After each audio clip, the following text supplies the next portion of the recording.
नमस्कार दोस्तों, O2IS academy में आपका बहुत बहुत स्वागत है। मेरा नाम कुलदीप सिंह है और इस सेशन में हम लोग बात करने वाले हैं एचएएस मेंस 2021 के जीएस पेपर 3 के बारे में। So guys, GS paper 1, paper 2 और एसए के पेपर में ऑलरेडी डिस्कस कर चुका हूं, जो कि आपने आई होप देख भी लिए होंगे। एंड जैसे कि मैंने बाकी पेपर्स में किया, बाकी सेशंस में किया, मैं इसके अंदर आपको ट्रेंड के बता रहा हूँ कि कहाँ से क्वेश्चन कौन से टॉपिक से निकल के आए हैं, एंड देन हम लोग ब्रॉडली जो है पेपर को डिस्कस कर रहे हैं। अब बहुत सारे बच्चे जो हैं वो इसके मॉडल आंसर भी चाह रहे हैं, तो वो मॉडल आंसर जो है मैंने उनकी पीडीएफ फाइल ऑलरेडी एप्लीकेशन में अपलोड कर दी है, तो आप वहां पे जाके उसको देख सकते हैं गाइस। तो चलिए हम लोग without further adieu let us start and directly dive into the trend analysis. Okay, analysis को स्टार्ट करने से पहले हम लोगों ने एचपीएस इंटरव्यू प्रिपरेशन के लिए 15 दिन की वर्कशॉप रखी हुई है, जो कि चल रही है। अगर आप भी इस वर्कशॉप का हिस्सा बनना चाहते हैं और अपने इंटरव्यू की प्रिपरेशन को और ज़्यादा स्ट्रेंथन करना चाहते हैं, तो आप यहाँ पे आ सकते हैं। बहुत सारे मॉक इंटरव्यूज हम लोग करवा रहे हैं। हम लोग यहाँ पे डिटेल्ड जो साइको एनालिसिस है, सोशल साइको एनालिसिस, डैफ एनालिसिस, ये सारी चीज़ें करवा रहे हैं। तो this is going to benefit you a lot अगर आप इंटरव्यू में इस बार प्रिपेयर होने की सोच रहे हैं गाइस। तो चलिए let us move towards the GS paper 3। सो बड़ा ही पेचीदा पेपर आपको देखने में मिला था, स्पेशली टेक्नोलॉजी के मामले में अगर मैं बात करूं तो एक ही टेक्नोलॉजी के ऊपर 3-4 क्वेश्चन डाल दिए। एक बड़ा क्वेश्चन, एक मीडियम क्वेश्चन, एक शॉर्ट क्वेश्चन आपको देखने में मिला। और क्वेश्चंस भी मतलब थोड़े से डिफिकल्ट टाइप, या डिफिकल्ट तो नहीं कह सकते, मतलब थोड़े से वियर्ड से क्वेश्चन हमने को देखने को मिले। तो जैसे जैसे क्वेश्चन आएंगे मैं पेपर का डिस्कशन करूंगा, तब हम लोग देखेंगे। बट अभी हम लोग देख लेते हैं कि पेपर 3 में जो है आपको क्या क्या जो है आपका मार्किंग वो रहता है, किस तरह क्वेश्चन आते हैं, कितने जो है पार्ट्स रहते हैं। 3 पार्ट्स आपको पता है होते हैं इसके अंदर। पहला जो है 15 क्वेश्चन 4 मार्क्स ईच आपको देखने में मिलते हैं। देन 10 क्वेश्चन 8 मार्क्स ईच देखने में मिलते हैं। देन 3 क्वेश्चन 20 मार्क्स के आपको देखने में मिलते हैं। ये आपको पेपर 3 में देखने में मिलता है। मैं उन लोगों के लिए बता रहा हूँ स्पेशली जो अगले साल पेपर देना चाहते हैं मेंस के लिए, तो आप ये देख सकते हैं ये पेपर के टॉपिक्स हैं। जो मेंस देखे हटे उनको तो पता ही होगा। Characteristic of Indian economy, Indian economy के ऊपर क्वेश्चंस, इकोनॉमिक ऑर्गेनाइजेशंस के ऊपर क्वेश्चन आपको देखने में मिलता है। साइंस एंड टेक्नोलॉजी बहुत ही इंपॉर्टेंट पिलर पॉइंट रहता है आपका इस पेपर का। देन उसके बाद बायोडाइवर्सिटी एंड एनवायरमेंट प्रोटेक्शन, ये भी जो है काफी ज्यादा क्वेश्चन के अंदर देखने को मिलते हैं आपको। उसके बाद हिमाचल की इकोनॉमी और मेजरली जो है आपका बजट एंड सर्वे की स्कीम्स, वो सारी चीजें यहाँ पे आपको देखने में मिलती हैं। प्लस जो इंपॉर्टेंट टेक्नोलॉजी या आपका इनिशिएटिव्स है हिमाचल प्रदेश में, इसके ऊपर आपको क्वेश्चन देखने को मिल जाते हैं। ठीक है जी। सो इस बार के पेपर में देखते हैं हम लोग फटाफट से। Last is one, yes, tourism policy also. जो टूरिज्म पॉलिसी के ऊपर भी जो आपको यहाँ पे क्वेश्चन देखने मिलते हैं, मैंने आपको बताया हुआ है। एक जो है जीएस पेपर 3 में 20 मार्क्स का क्वेश्चन टूरिज्म के ऊपर तो आना ही आना होता है, वो तो हम लोगों को पता ही है आता है। ठीक है। सो फटाफट से इस बारी का जो है एनालिसिस देख लेते हैं। 2020 का पेपर जो अभी रिसेंटली जो है होके हटा था अराउंड 19th ऑफ दिसंबर को। यहाँ पे जो है ये मैंने आपको बाइफर्केशन कर रखी है। तो Indian economy and economic organisation से आपको 4 शॉर्ट, 3 मीडियम और 1 लॉन्ग क्वेश्चन देखने को मिला, which was relatively I would say easy to medium level का था। लाइक जो इकोनॉमी के क्वेश्चन थे they were not very tough, so easy question थे। बट इकोनॉमिक ऑर्गेनाइजेशन के ऊपर जो क्वेश्चन है वो स्लाइटली मीडियम लेवल में थे, तो इजी टू मीडियम। ठीक है, अगर आपने प्रॉपर इकोनॉमी पढ़ी हुई है तो आई थिंक इनको आप आराम से कर सकते हो। Science and technology again basic, अगर आपने टेक्नोलॉजी पढ़ी है, हम बेसिक टेक्नोलॉजी में स्पेस टेक्नोलॉजी पढ़ते हैं, तो स्पेस टेक्नोलॉजी के ऊपर ही आपको जो है 3 क्वेश्चन स्पेस टेक्नोलॉजी के ऊपर ही पूछे हुए हैं, और एक क्वेश्चन जो आपको बायो टेक्नोलॉजी के ऊपर पूछा हुआ है। और बहुत ही जेनेरिक लेवल के क्वेश्चन है, लाइक आप उनको बहुत इजीली कर सकते हो अगर आपने स्पेस एंड बायो टेक्नोलॉजी कर रखा है। तो आई वुड नॉट से मीडियम, आई वुड से it is comparatively easy, but slightly medium हम बोल सकते हैं इनको। ठीक है, जो 3 शॉर्ट, 2 मीडियम और 1 लॉन्ग क्वेश्चन आपको देखने को मिले, जिसमें से हम लोग को मोस्टली जो 4 क्वेश्चन थे वो देवर फ्रॉम स्पेस टेक्नोलॉजी, एंड एक क्वेश्चन जो था वो बायोटेक्नोलॉजी का था। अभी मैं आगे क्वेश्चन दिखाऊंगा आपको। ठीक है, बायोडाइवर्सिटी एंड एनवायरमेंट प्रोटेक्शन एक इंपॉर्टेंट पिलर है, और इसके अंदर भी आपको 3 शॉर्ट और 2 मीडियम क्वेश्चन देखने को मिले, and they were slightly on the medium side I would say. वैसे तो अगर आपने बायोडाइवर्सिटी पढ़ी तो वो simple to the point questions थे, बट स्लाइटली मीडियम लेवल में मैं क्यों बोलूंगा, क्योंकि कहीं ना कहीं जो है इन क्वेश्चन में ज्यादा डीप आपको जो है इंफॉर्मेशन की जरूरत थी। ठीक है, उसके बाद economy of Himachal Pradesh, economy of Himachal Pradesh में आपको जो शॉर्ट क्वेश्चन थे, 2 शॉर्ट क्वेश्चन आपको देखने मिले और 3 मीडियम क्वेश्चन देखने को मिले, विच आई वुड से दे were easy. some questions like 2 or 3 questions were easy, but most of them were like tough, and एक क्वेश्चन तो काफी ज्यादा जो है एक या 2 क्वेश्चन से खादी एंड विलेज इंडस्ट्री वाला क्वेश्चन था, वो तो कंपैरेटिवली लाइक बिल्कुल इस तरह का क्वेश्चन था जिसका कहीं पे हमारे पास इन्फॉर्मेशन थी ही नहीं। सो इस तरह के क्वेश्चन भी पूछे गए हैं, बट ऐसा नहीं होता कि आपको हर एक आंसर क्वेश्चन का जवाब आता हो, ऐसा ज़रूरी भी नहीं है। आपको जो है मोस्टली क्वेश्चंस के आंसर आने चाहिए, ठीक है। टेक्नोलॉजी एंड इनिशिएटिव्स इन हिमाचल प्रदेश, सिर्फ एक शॉर्ट क्वेश्चन आपको देखने को मिला, वो भी कॉमन जो सर्विस सेंटर्स हैं इनके ऊपर एक क्वेश्चन था। तो वो टेक्नोलॉजिकल इनिशिएटिव तो मैं नहीं बोलूंगा, बट गुड गवर्नेंस में हम लोग किस तरह से टेक्नोलॉजी को यूज कर रहे हैं उसके ऊपर था। सो कंपेरेटिवली ईजी क्वेश्चन आपको देखने को मिला। And then finally biodiversity tourism policy and potential in Himachal Pradesh. तो दो बायोडाइवर्सिटी के ऊपर शॉर्ट क्वेश्चन थे हिमाचल के, एंड एक जो है लॉन्ग क्वेश्चन था जो कि आपका टूरिज्म पॉलिसी के ऊपर क्वेश्चन था और हेरिटेज टूरिज्म के ऊपर क्वेश्चन था, which is again I would consider in very very easy question, क्योंकि हम इसे अगर आपने बेसिक टूरिज्म पॉलिसी, मैं बोलता हूँ कि आप इस टूरिज्म पॉलिसी को जरूर पढ़ के जाओ, तो उसी में से आप जो है इन सबको कवर कर सकते थे गाइस, ठीक है। सो अभी हम लोग चलते हैं क्या, फटाफट हम लोग देखते हैं इस साल का पेपर का एनालिसिस करते हैं हम लोग। और अगर आपने मेरे प्रीवियस ईयर्स के जो है एनालिसिस नहीं देखे जीएस पेपर 3 के, तो वो भी ऑलरेडी ऐसे आई बटन में भी आ रहे होंगे और वो मैंने ऑलरेडी किए हुए हैं। आपको आप हमारे चैनल में जाके उसे देख सकते हो गाइस, ठीक है जी। तो चलिए स्टार्ट करते हैं। सो ये गाइज आप देख सकते हो यहाँ पे, this is the GS paper 3 of Himachal Pradesh administrative services 2020। Instructions हम लोगों को पता ही है, और अच्छे इंस्ट्रक्शन देख लो, लेजिबल हैंडराइटिंग होनी चाहिए। तो भैया अच्छी हैंडराइटिंग आई होप आपने लिखी हो, नहीं लिखी तो आप उसके बारे में कुछ कर नहीं सकते हैं। बाकी भाई क्वेश्चन आंसर जो आंसर बुकलेट है उसके अंदर क्वेश्चन के नीचे ही आंसर लिखना है, ये भी बहुत इंपॉर्टेंट है। बहुत सारे बच्चे इसमें भी मिस कर जाते हैं। चलो एनीवेज, हम लोग बेसिकली अपने सेक्शंस के ऊपर आते हैं फटाफट से। सेक्शन 1 1 से 15 क्वेश्चन, 60 मार्क्स 60 वर्ड्स के में लिखने थे, और 4 मार्क्स का क्वेश्चन था ये, ठीक है। क्वेश्चन जो है वो लाइक 60 वर्ड में लिखने काफी डिफिकल्ट थे, बिकॉज क्वेश्चन काफी कंपैरेटिवली डिफिकल्ट लेवल के पूछ रखे थे, ठीक है जी। डिफिकल्ट लेवल नहीं, लाइक कंपैरेटिवली ब्रॉड क्वेश्चंस पूछ रखे थे। जैसे कि पहला क्वेश्चन देख लेते हैं हम लोग। पहले आपके जो क्वेश्चंस हैं, 4 क्वेश्चंस आपके दे आर ऑफ इकोनॉमी, ठीक है जी। इकोनॉमी एंड इकोनॉमिक इंस्टीट्यूशंस के ऊपर क्वेश्चंस आपको देखने को मिल रहे हैं। सो यहाँ पे अगर आप देखोगे ब्रॉडली किस तरह के क्वेश्चंस हैं, सबसे पहला क्वेश्चन जो है ब्रिक्स समिट के ऊपर दे रखा है। देखो सितंबर में ये ब्रिक्स समिट हुई थी, एक्जैक्टली डेट तो मुझे याद नहीं है, बट सितंबर के आसपास में हुई थी और दिसंबर में क्वेश्चन पूछ लिया। सो करंट अफेयर्स अभी भी बहुत इंपॉर्टेंट रेलेवेंस रखते हैं। ब्रिक्स समिट 2013 समिट जो है, इसके 4 प्रायोरिटी एरियाज के ऊपर पूछा था। सो जिसमें भी ब्रिक्स समिट पढ़ी होगी, बहुत इजी क्वेश्चन था। अगेन पॉलिटिकल लेवल पे, सोशल लेवल पे एंड कल्चर लेवल पे 3 अलग अलग एरियाज पे इन्होंने जो है बहुत सारे एरियाज इन एरियाज पे बहुत सारे इन्होंने जो है कमिटमेंट करी थी। जैसे कि पॉलिटिकल लेवल में इन्होंने मल्टीलेटरल ऑर्डर के ऊपर जो है कहा था कि हम लोग मल्टीलेटरल ऑर्डर को प्रमोट करेंगे, काउंटर टेररिज्म को के लिए कोऑपरेशन करेंगे, ये वाली बातें इन्होंने करी थी। इकोनॉमिक लेवल पे जो है इन्होंने क्या बात करी थी, बड़े सारे एस्पेक्ट बात करे थे। जैसे इन्होंने जो है एग्रीकल्चर के ऊपर एक कंबाइंड प्लेटफॉर्म बनाने की बात करी है। जैसे कि इन्होंने हेल्थ केयर के ऊपर या हेल्थ सिस्टम्स के ऊपर जो है कंबाइंड प्लेटफॉर्म बनाने की बात करी है। इनोवेशन के ऊपर जो है कोऑपरेशन करने की बात करी है। तो इस तरह के बहुत सारे प्रायोरिटी एरियाज में यहाँ पे इन्होंने बात करी है, ठीक है। इन चीज़ों को आप यहाँ पे लिख सकते हो। पहली लाइन में आप ये ब्रिक्स के बारे में लिख सकते हो, ब्रिक्स जो है इतने इतने टाइम पे हुआ था और इसके ये मेंबर्स हैं, अगर लिखना चाहते हो तो, ठीक है।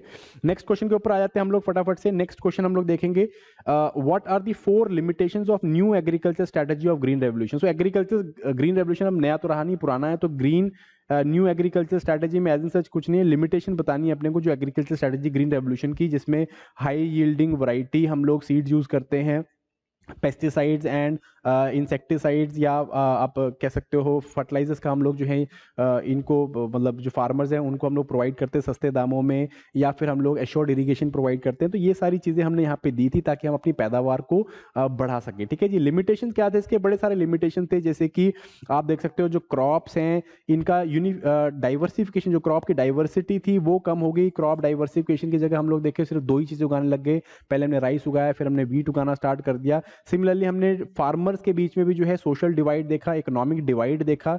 कैसा डिवाइड था, क्योंकि जो फार्मर्स जो तो अमीर फार्मर्स थे जिनके पास बड़े बड़े लैंड थे, उनको बहुत ज़्यादा बेनिफिट हुआ ग्रीन रेवोल्यूशन की इस एग्रीकल्चर पॉलिसी थी, जबकि छोटे फार्मर्स थे उनको एज इन सच ज़्यादा बेनिफिट आपको देखने को नहीं मिला, ठीक है जी। इन्वायरमेंटल इश्यूज बाद में हमें देखने को मिले कि हमने जो एक्सेसिव फर्टिलाइजर्स डाले, एक्सेसिव पेस्टिसाइड्स डाले, उसे जो लोकल इकोलॉजी है उसमें भी काफ़ी ज़्यादा इश्यूज निकल के आने लगे। ये सारी चीज़ें हुई हैं, ठीक है। यहाँ पे आप क्रॉप डाइवर्सिटी में पल्सेस का एग्जांपल ले सकते हो कि पल्सेस जो है विद टाइम इनका जो प्रोडक्शन है ओवरऑल कम हो गया, और आज हम लोग जो है पल्सेस के जो है इंपोर्ट के ऊपर जो है डिपेंडेंट हो गए हैं, ठीक है। सो इस तरह की आप लिमिटेशन यहाँ पे लिखोगे एंड आई थिंक इसमें आपको मार्क्स मिल जाएंगे, ठीक है।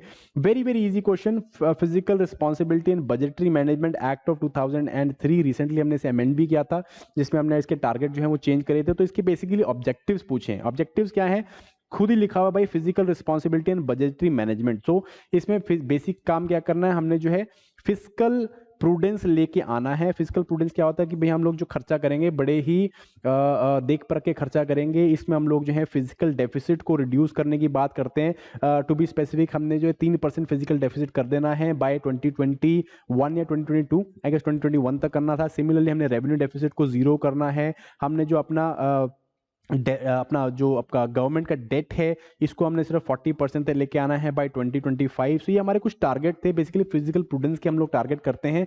प्लस हम लोग क्या करेंगे, जो आपका फिजिकल मैनेजमेंट है इसमें हम लोग ट्रांसपेरेंसी लेके आएंगे। ये सारी चीजें हैं, इसके ऑब्जेक्टिव्स निकल के आते हैं। तो जिसने ये एक्ट के बारे में थोड़ा बहुत पढ़ा है, बहुत ज्यादा न्यूज में रहता है, तो आराम से लिख लिया होगा। ठीक है जी, नेक्स्ट क्वेश्चन के ऊपर आते हैं। This is gender development index. तो gender development index as in such जो है, it's not a separate index जो या इंडिकेटर जो निकल के आता है। ये ह्यूमन डेवलपमेंट रिपोर्ट जो है उसके अंदर से ही निकल के आता है। वहाँ पे ह्यूमन डेवलपमेंट इंडेक्स होता है, ह्यूमन डेवलपमेंट रिपोर्ट में उसी में जो है जेंडर डेवलपमेंट इंडेक्स निकल के आता है, जो बेसिकली क्या बताता है, जेंडर बेस्ड डेवलपमेंट जो है या जेंडर जो है डिस्पैरिटीज दिखाता है as far as development is concern. तीनों इंडिकेटर सेम है जो एसडीआई के होते हैं, life expectancy at the birth, then mean years of schooling and आपका जो है पर कैपिटा इनकम, यही होती है। बट उसको हम लोग सिर्फ जेंडर नोशन से देखते हैं, इसलिए हम इसे जेंडर डेवलपमेंट इंडेक्स बोल देते हैं। ठीक है, तो इंडिया का जो स्कोर है आई गेस पिछली बारी का, पिछली बारी का आई गेस, पिछली सारी का हुआ नहीं, 0.8 समथिंग के आसपास में था, which I am not sure about. So अगर मैं श्योर नहीं होता तो मैं पेपर में नहीं लिखता, तो मैं यही सारी चीजें लिख देता कि डेवलपमेंट इंडेक्स है क्या। ठीक है, एनीवेज आगे आ जाते हैं हम लोग। फिर जो है क्वेश्चन जो स्टार्ट हुए हैं they are of science portion. Science portion में क्वेश्चन आपको देखने में मिल रहे हैं। सो आदित्य L1 पूछा हुआ है, role of geographical information services, space technology. 3 question जो है आपको ये देखने में मिले हैं। आदित्य L1 मिशन जो है इंडियन स्पेस रिसर्च ऑर्गेनाइजेशन का क्या ऑब्जेक्टिव्स हैं।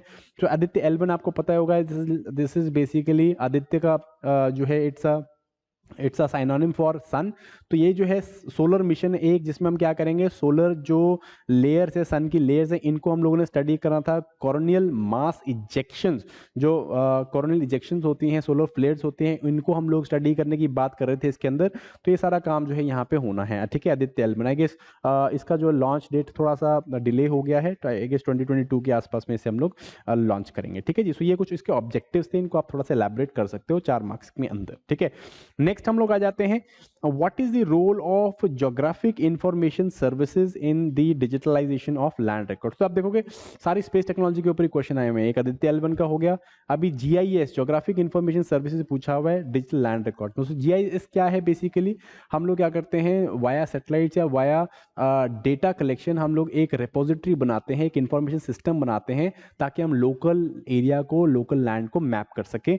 और इसका लैंड रिकॉर्ड्स में क्या बेनिफिट हो सकता है डिजिटलाइजेशन लैंड रिकॉर्ड्स में। देखो लैंड रिकॉर्ड में 3 इंपॉर्टेंट चीजें होती हैं। पहली चीज जो होनी चाहिए वो है लैंड का वैल्यूएशन, कि भाई लैंड का वैल्यूएशन के बारे में पता हो, लैंड के रिकॉर्ड का पता हो कि लैंड कहाँ पे है, लैंड का जो है फिजिकल आपको वेरिफिकेशन का पता हो, रिकॉर्ड का पता हो, वैल्यूएशन का पता हो। और तीसरी बात कि यहाँ पे जो है हम लोग क्या दे सके, हम लोग कोई सर्विसेज दे सकें, किसको, जो थर्ड पार्टी है या फिर एंड कंज्यूमर है उसको। ठीक है, सो डिजिटलाइजेशन ऑफ लैंड रिकॉर्ड्स में यही इंपॉर्टेंट चीज है। GIS कैसे करेगा, अगेन बेटर जो है रिकॉर्ड्स प्रोवाइड करता है। ठीक है, physical verification, physical records provide करेगा ताकि हम लोग किसी लैंड को वेरीफाई कर सकें, उसका जो है देन जो उसका जो बेसिकली जो उसकी रिकॉर्ड है या लैंड डीड है या फिर जिसका भी लैंड है उसका जो टाइटल है वो हमें प्रॉपरली क्लियर पता हो, एंड देन हम लोग क्या सके सर्विसेज दे सके। मीन्स अगर हम लैंड ट्रांसफर कर रहे हैं तो हम लोग इसे जो है डायरेक्टली कर सकें विदाउट एनी हैसल, हम लोग इसे कर सकें। ठीक है, तो ये जो है रोल है GIS का, इसको आप यहाँ पे अपने लेवल पे लिख सकते थे।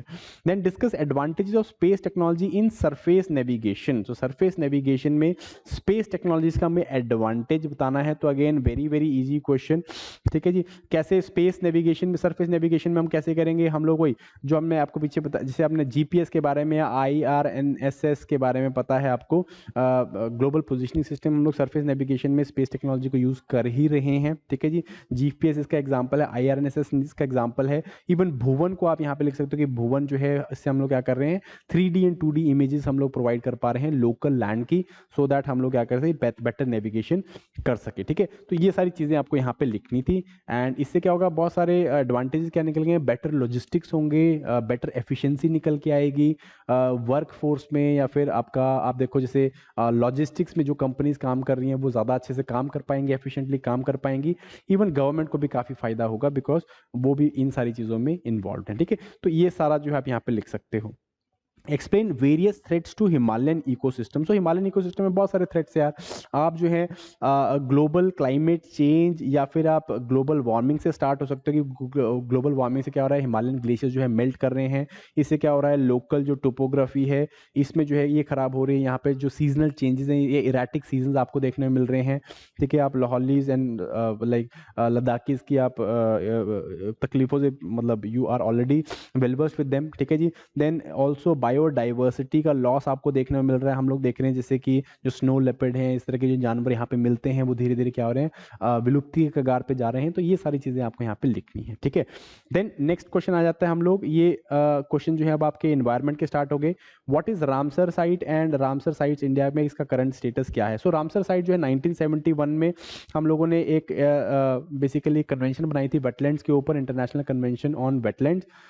इसके ऊपर हमने जो है रामसर ईरान में जो है ये कन्वेंशन बनाई थी, जिसके तहत हम क्या करते हैं, जो भी कंट्रीज़ के मेंबर्स होते हैं वो क्या करते हैं, वो अपनी एटलीस्ट एक जो साइट है उसको हम एक वेटलैंड को हम लोग रामसर की कन्वेंशन के अंदर डालते हैं। तो एज इन सच हमारे पास जब तक पेपर लॉन्च होता तब तक 46 साइट्स थी जो कि रामसर कन्वेंशन के अंडर आती हैं, और ओवरऑल जो है अभी 47 हो गई हैं। 2 दिसंबर में आई है लास्ट, बट 46 के आसपास में जो है इसकी साइट थी, जिसमें हिमाचल की काफ़ी सारी साइट्स आपको देखने में मिलती है। एक तो हिमाचल की साइट लिख देते तो ये आपको जो है यहाँ पे हेल्प मिल जाती। ठीक है जी, ह्यूज बायोडाइवर्सिटी, हाई बायोडाइवर्सिटी यहाँ पे देखने को मिलती है।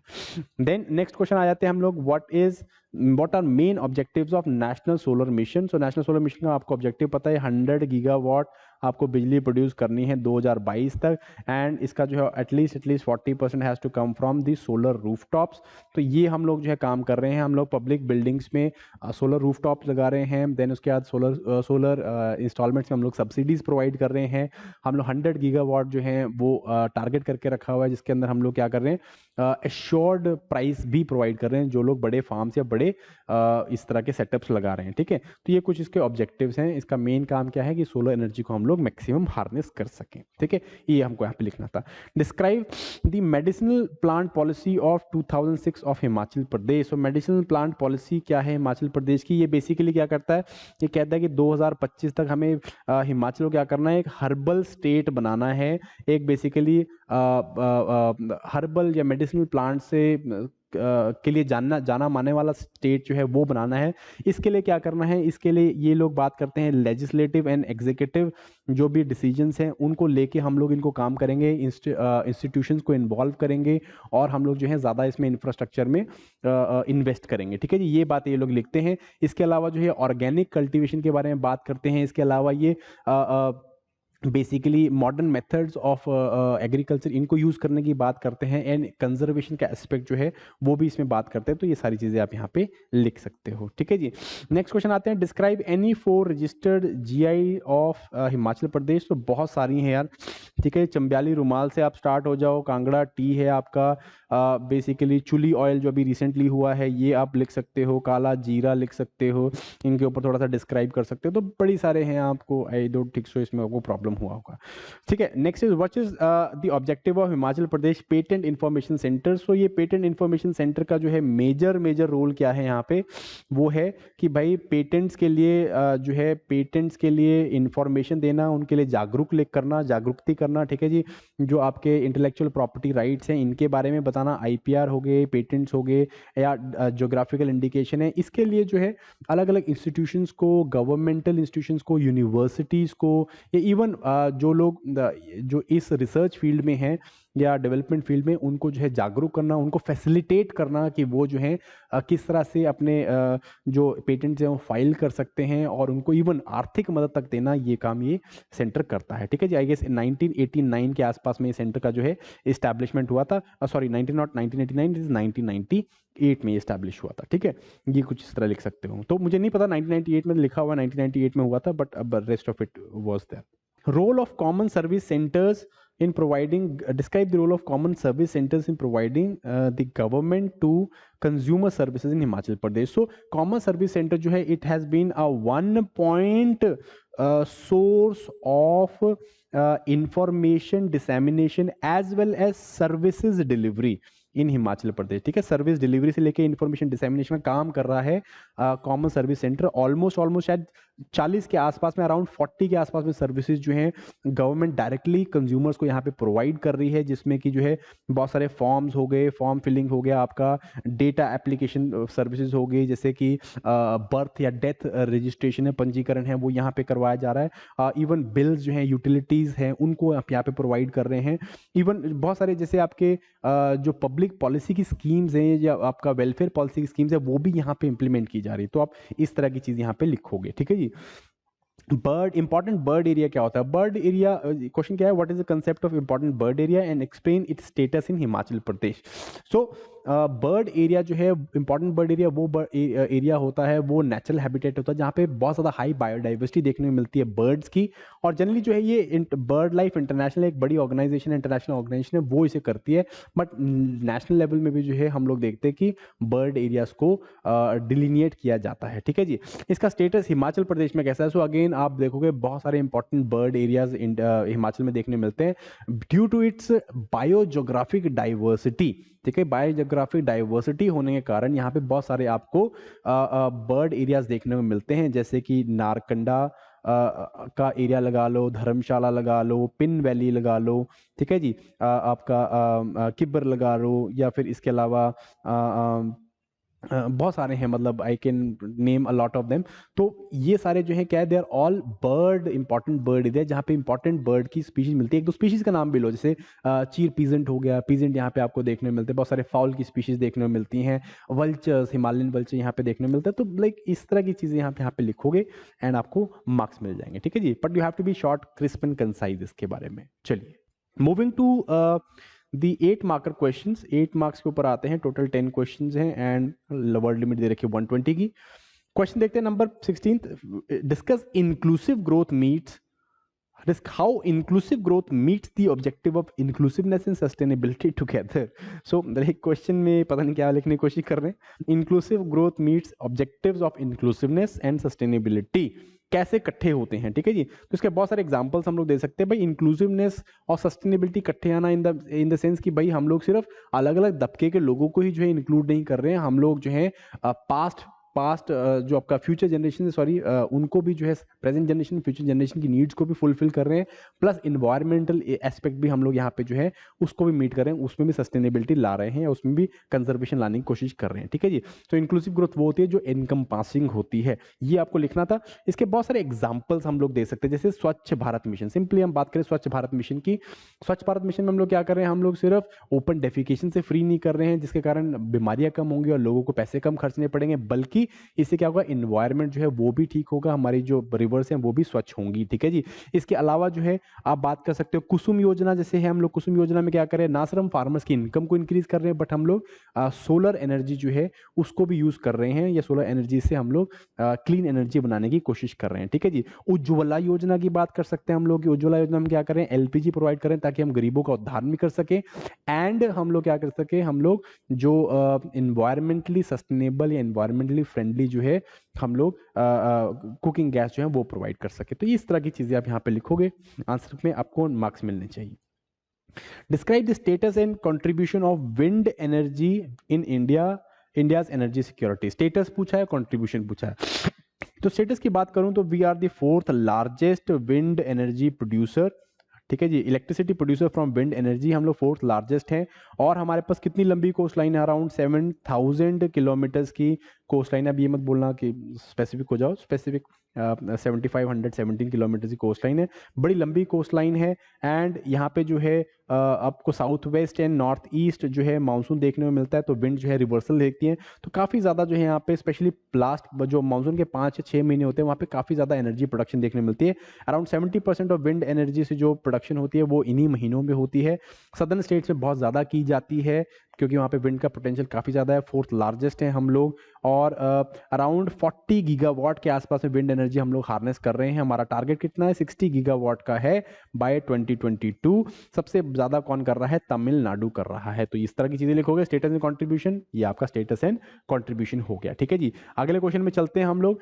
Discuss the need of launching number of earth observation satellites. ठीक है, सो जीआईएस हमने पीछे देखा ना, GIS info, GIS services, LIS services, तो ये सारी अर्थ ऑब्जर्वेशन सैटेलाइट से हो रही हैं। ठीक है जी, so discuss the need of launching the number of earth observation satellite. इसलिए मैं बोलता हूँ कि सारा पेपर पहले पढ़ लो, क्योंकि बहुत सारे क्वेश्चन यहाँ पे क्या हुए हैं, पीछे के क्वेश्चन आगे का आंसर बन रहे हैं, आगे का आंसर पीछे का क्वेश्चन बन रहा है। ठीक है ना।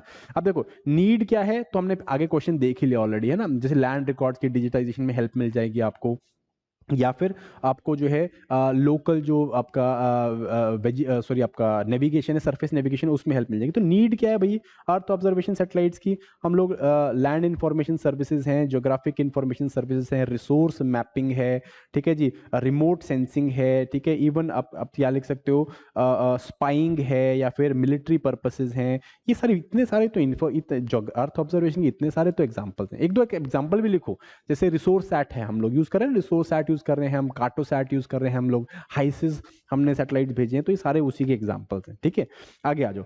Describe the structure and role of biosphere reserves in biodiversity conservation. So biodiversity conservation में बायोस्फीयर रिजर्व जो है वो एक आप कह सकते हो हॉलिस्टिक वे है जिसमें हम लोग कंजर्वेशन करते हैं, जिसमें ह्यूमंस का भी उतना ही एफर्ट रहता है। ह्यूमंस को भी जो है इकोसिस्टम के साथ या बेसिकली आप कह सकते हो नेचुरल सराउंडिंग के साथ इंटीग्रेट किया जाता है। ठीक है, बायोस्फीयर रिजर्व्स में। अब बायोस्फीयर रिजर्व ऐसे हमने स्टार्ट कब किया था, अगर आप लिखना चाहते हो तो एक लाइन में लिख सकते हो कि मैन एंड बायोस्फीयर प्रोग्राम हमने यूनेस्को ने स्टार्ट किया था 1971 में, और उसके टाइम से स्टार्ट हुआ। ठीक है, एनीवेज, सो इसका रोल क्या है इसमें, बेसिकली स्ट्रक्चर क्या होता है इसका कोर, बफर एंड पेरिफेरी। ठीक है जी, कोर, बफर और आपका जो आपका ट्रांजिशन जोन है, ये स्ट्रैटेजी होता है जिसमें कोर में जो है कोई भी एक्टिविटी अलाउड नहीं होती और वहाँ पे जो एनिमल्स हैं उनको फ्रीली जो है रखा जाता है ताकि वो अपने इकोसिस्टम में प्रिजर्व रहें।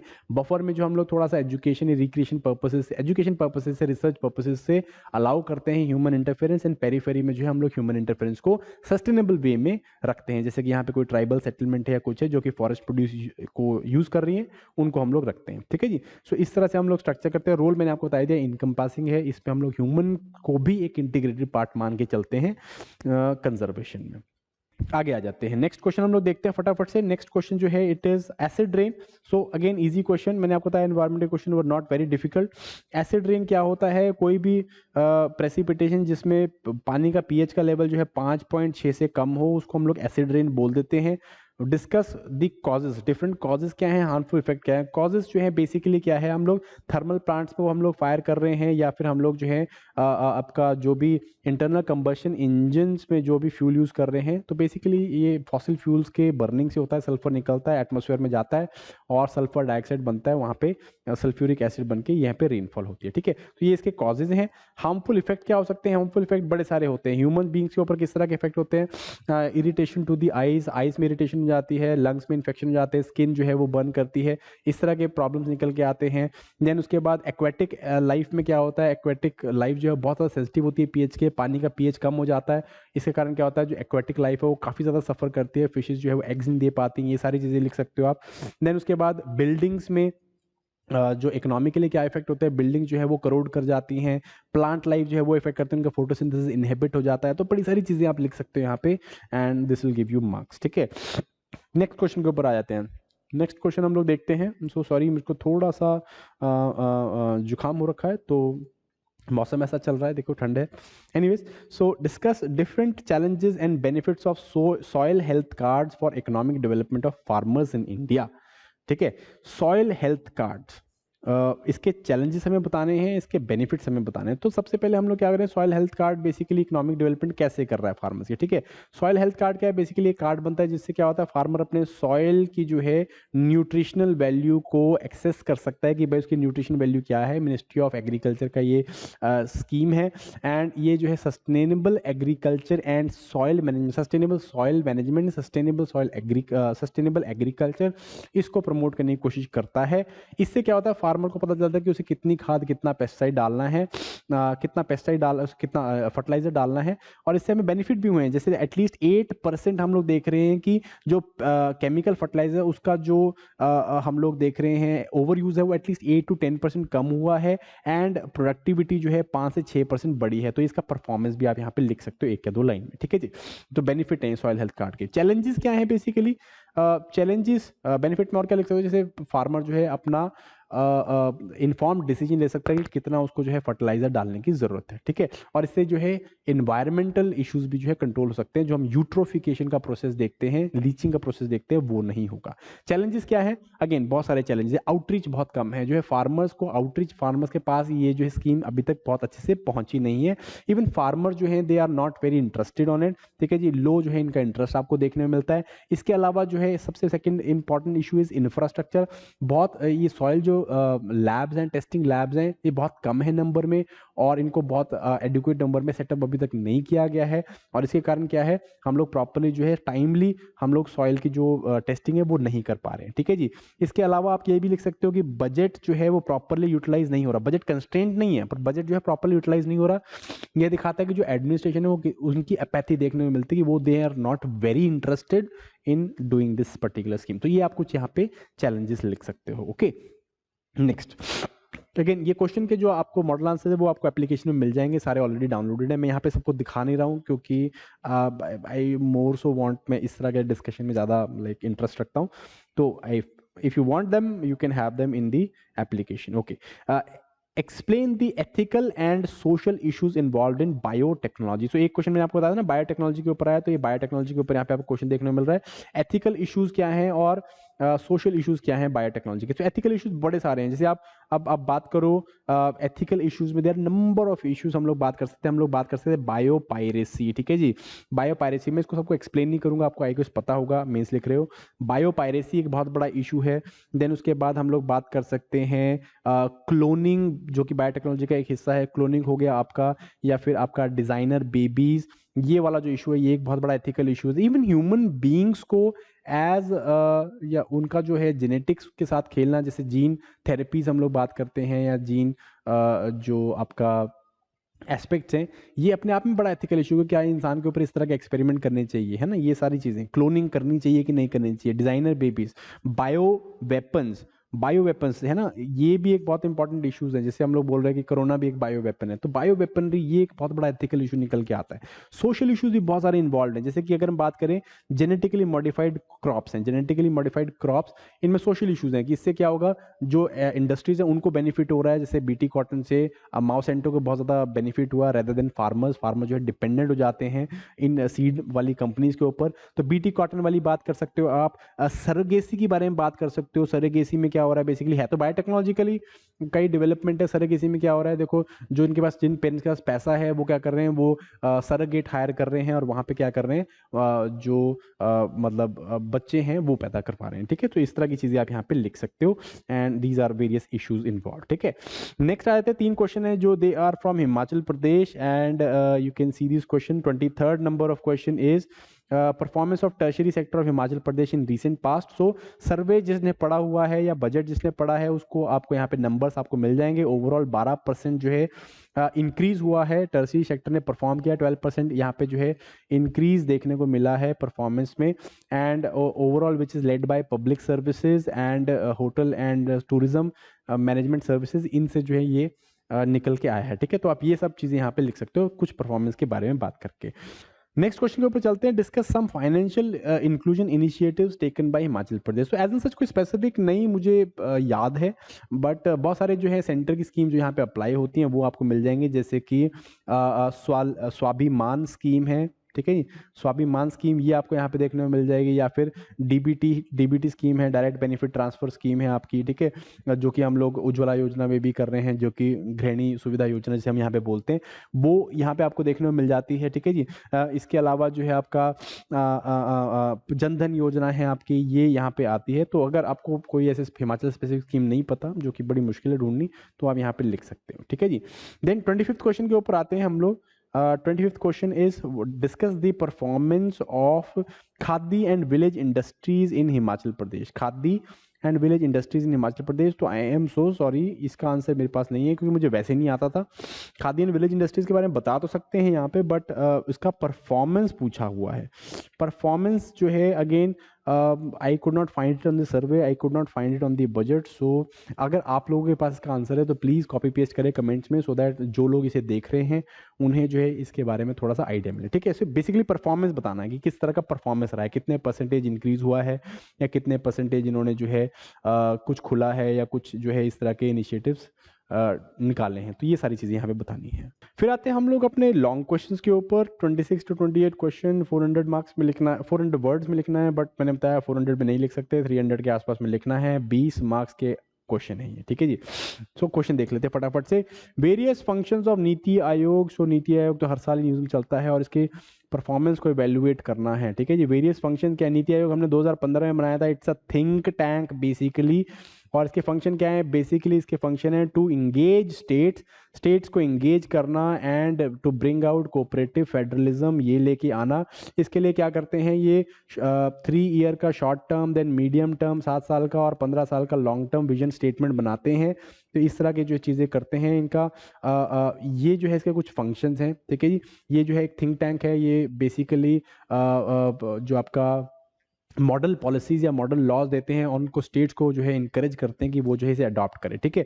2 पिलर्स पे बस इनके फंक्शंस बटे हुए हैं, एक कोऑपरेटिव फेडरलिज्म है, दूसरा कॉम्पिटिटिव फेडरलिज्म है। तो ये सारी चीज़ें आप यहाँ पे देख सकते हो, ठीक है। ये सारी हम यहाँ पे लिखेंगे, मतलब वेरियस फंक्शंस क्या है, ये सारी चीज़ें।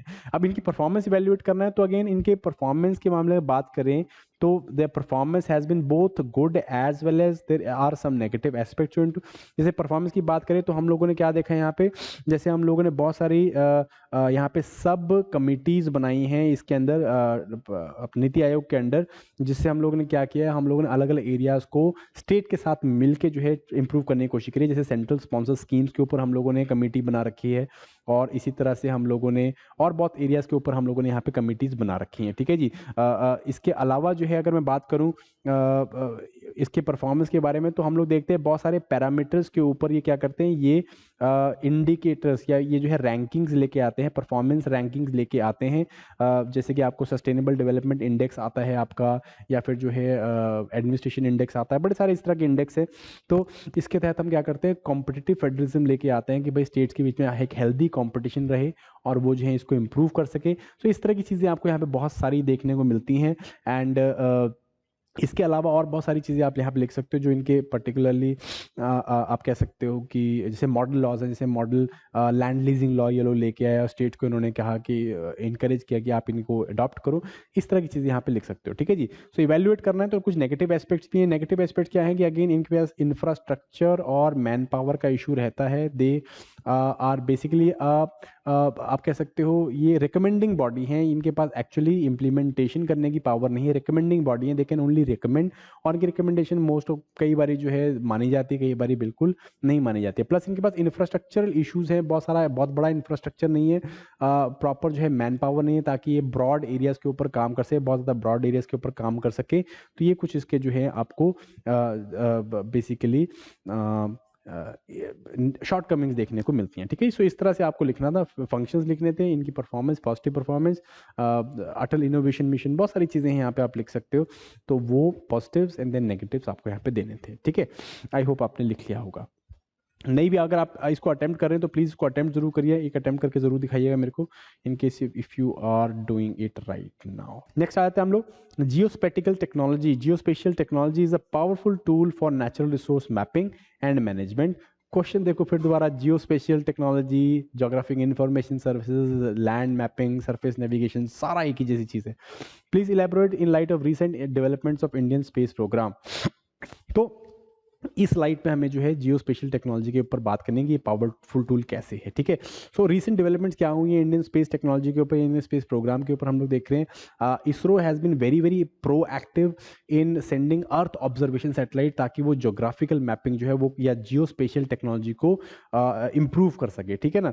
जैसे कि हम लोग देख रहे हैं, मैंने बताया था हाइसिस के बारे में, हाइसिस हाइपर स्पेक्ट्रल इमेजिंग सैटेलाइट हमने भेजा हुआ है, कार्टोसैट की सीरीज हम लोगों ने डाली हुई है, रिसोर्स सैट की सीरीज हम लोगों ने डाली हुई है।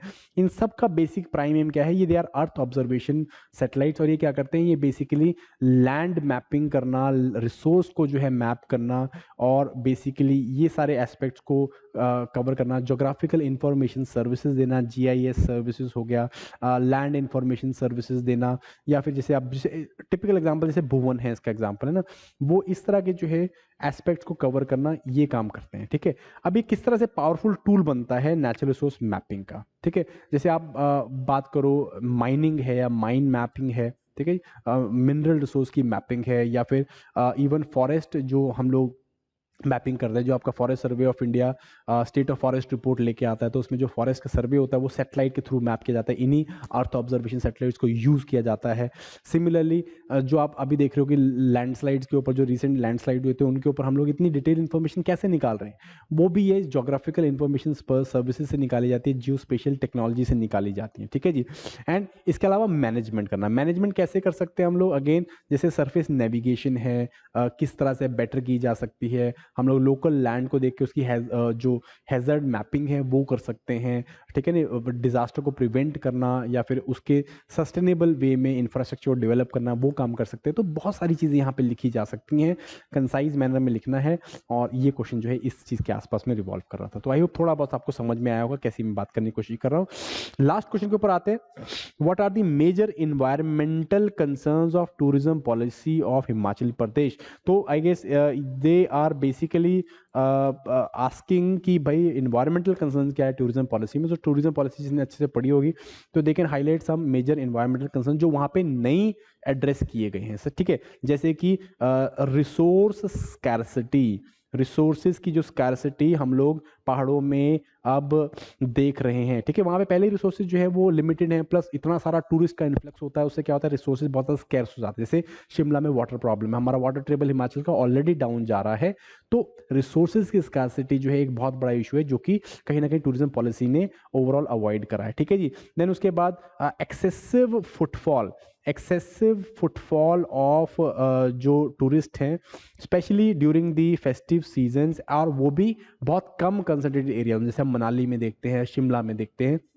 इससे क्या है, एडमिनिस्ट्रेटिव इश्यूज भी निकल के आते हैं, पॉलिसिंग इश्यूज भी निकल के आते हैं, एनवायरमेंटल इश्यूज भी निकल के आते हैं, बिकॉज ये जो टूरिस्ट हैं बहुत सारी कार्स एंड व्हीकल्स लेके आते हैं, जिसके कारण बड़े बड़े जाम्स लगते हैं।